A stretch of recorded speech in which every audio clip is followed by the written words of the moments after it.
It was reported that a luncheon addressed by Sir Philip Lynch in Sydney was told that since the advent of the Fraser government in 1975, there were around 11,000 less bureaucrats with their snouts in the taxation trough. Can you believe that? I wonder how Sir Philip looked his departmental officers in the eye the next day, or his secretary. Fighting back, the ACTU National Public Sector Campaign. Yes, let's fight back. No one's getting away with calling me Miss Piggy. Is the threat of a major air disaster the only thing which will force the government to provide enough radar and navigation equipment for Australia's air traffic controllers? Arbitrary cuts have made it literally impossible for us to provide many essential services. Even with all the interference, who'd believe that a private fund could be as efficient Or as cheap. as Medibank? You know, the business people on my round reckon Australia Post couriers were quicker and cheaper than the private bloke. No wonder we got the chop. You know, those politicians are making a living out of slagging us so-and-so public servants. There's nothing we can do about it, though. But there's got to be. Listen, us public servants aren't lepers. We're a part of the public too. A big part. Put us all together, we're a third of the workforce. A third of the taxpayers, too. Yeah, we're paying more and more in tax and getting less and less in return.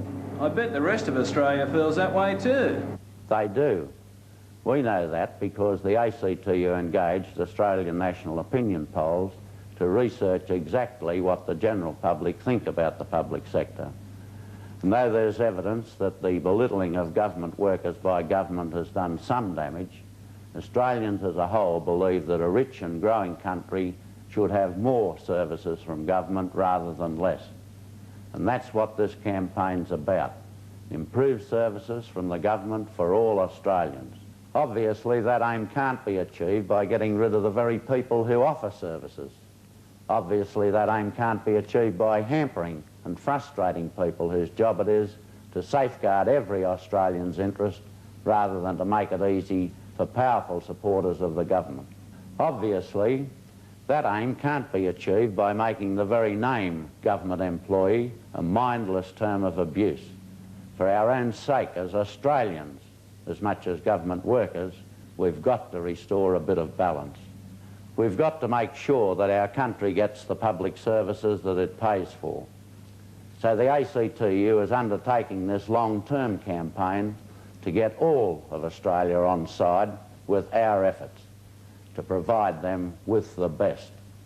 It's not going to be easy, and it's not going to happen overnight.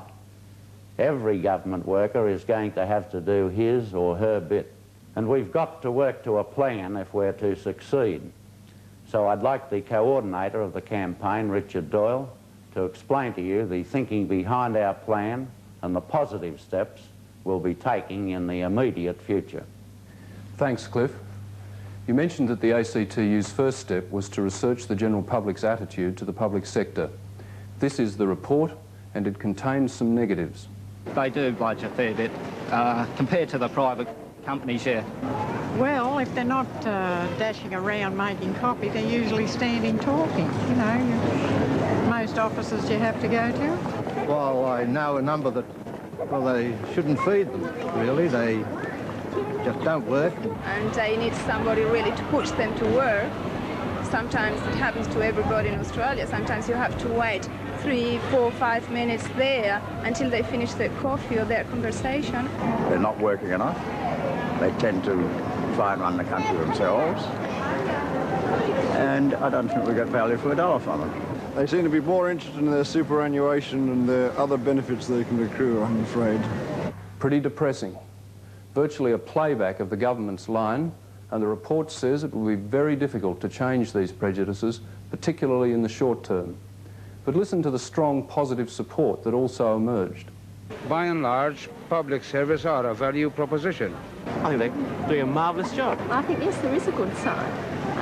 A lot of people putting a lot of effort into the jobs they're doing. There's plenty of public servants who get on and do their job efficiently that you don't hear about.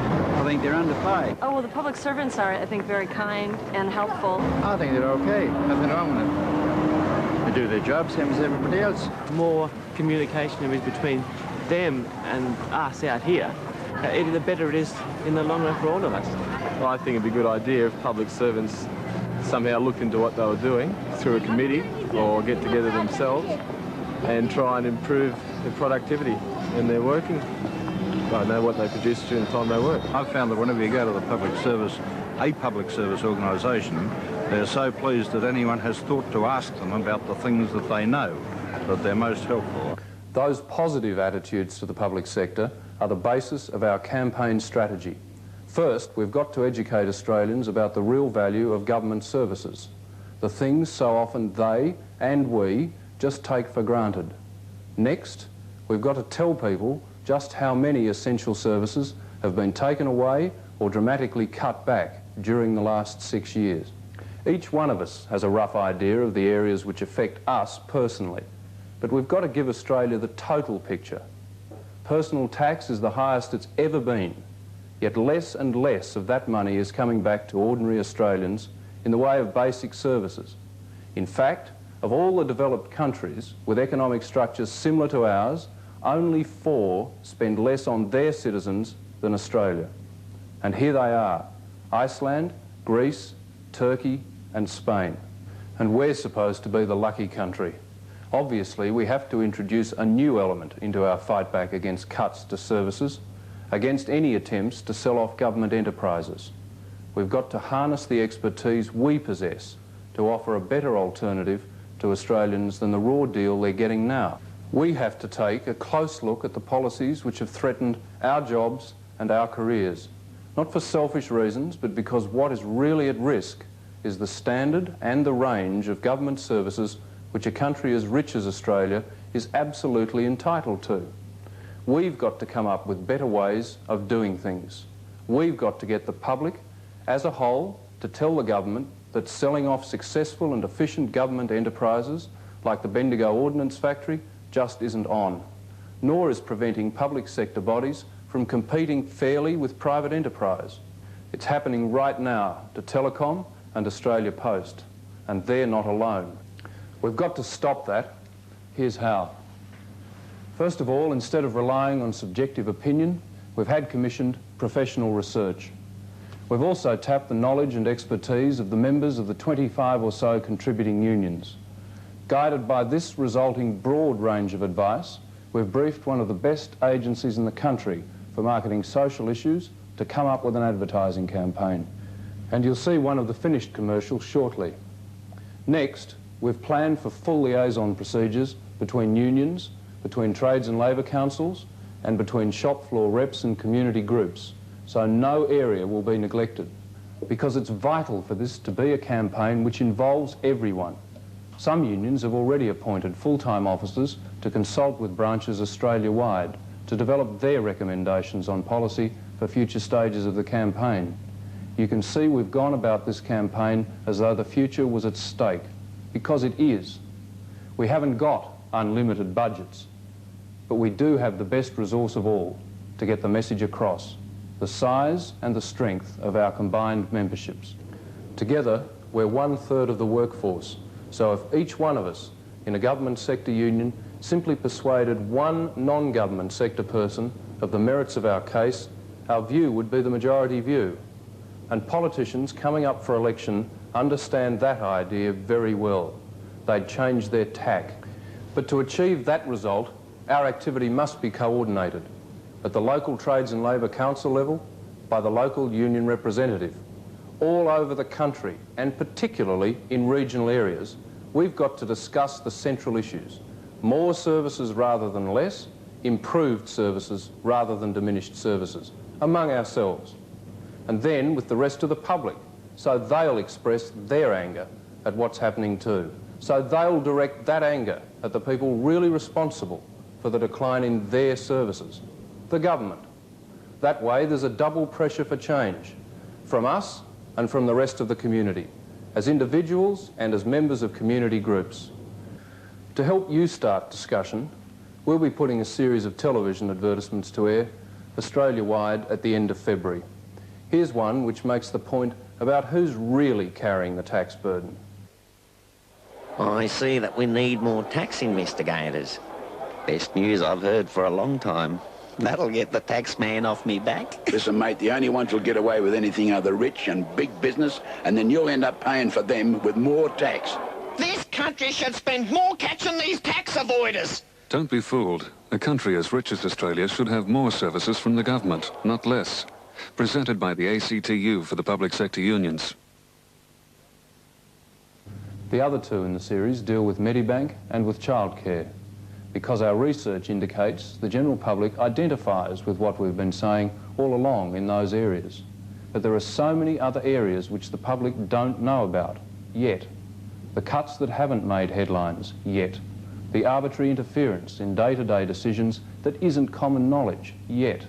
The special rules for certain people that ought to be exposed. If we don't individually let the general public know what we know, how can we expect them to be as concerned as we are? We can't, unless we make this campaign the kind of person-to-person exercise Richard has just outlined. The television commercials will start people talking about the issues, but then each one of us has to keep talking to our friends, our neighbours, the community groups we're part of. Like us, they believe a rich and growing country deserves more government services rather than less.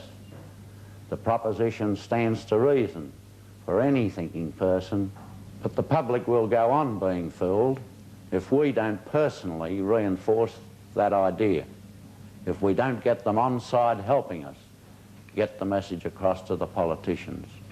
Of course there'll be some who'll say offering a better alternative isn't our job. It's not only our job and our livelihood, it's our duty to help make sure the whole country receives what it deserves, more government services, not less. The end of Medibank meant less public service, didn't it? That's what I like to see, more private enterprise. Anyway, who needs government health care? By the way, here's the new rate from the Health Fund. Eh? Bring back Medibank! Don't be fooled. A country as rich as Australia should have more services from the government, not less. Presented by the ACTU for the public sector unions.